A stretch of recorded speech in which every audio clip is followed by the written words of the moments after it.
Isa sa indication ng healthy yung transmission, pag gantong paakyat,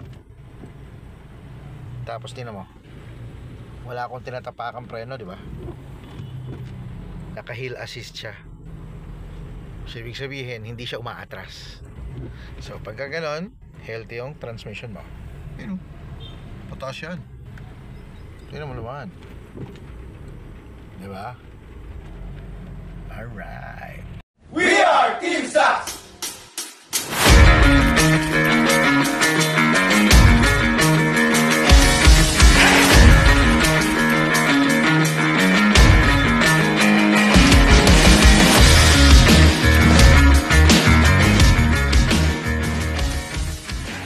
Good morning everyone, welcome back at Santiago Automotive. Next project ng team ay Mitsubishi Adventure. Sige nga sir, testing mo nga. Reverse. Okay, so reverse. Tinaw nyo naman, nakabitaw na ng brake si Sir Joy, pero hindi pa rin siya umuusad. Forward natin.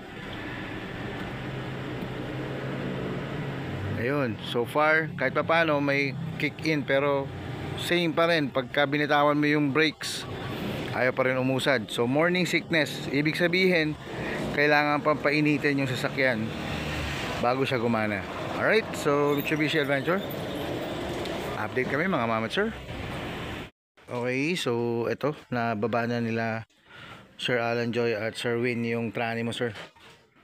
So update kami sir.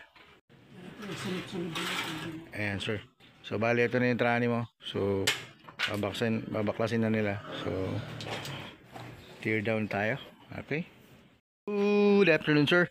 Okay, update tayo sa adventure mo. Okay, so kung mapapasin mo, sunog na rin yung langis nya. Yan o. Medyo marami na rin yung rebaba ng valve body natin. So indication nya na, ayan, medyo marami ng mga worn out clutches. Okay, so nakakalas yan. So especially yung ating low end, yung reverse natin ay dito yun sa low end reverse. Kung mapapasin mo, ito yan. Okay, so ubos na yung lining. Okay, ubos na yung lining. Yung mga o-rings nya, ito usually po yung nakakabit sa low end reverse na pistons. So matigas po. Ayan, oh. So sobrang tigas niya na. So kung mapapasin mo siya, hindi siya bilog kundi rectangular. Ayan o. So, di ba, rectangular na. Ibig sabihin, ganun nakatigas yung goma na to. Ang nangyayari po, kaya kailangan siyang painitin. Pag ito ay lumambot, di ba, pag mainit po yung langis, lalambot siya ng kaunti.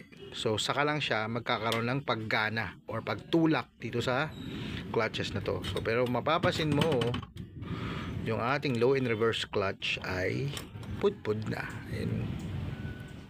Diba? Yun o, ubos. Alright, so yun po yung update sa adventure mo.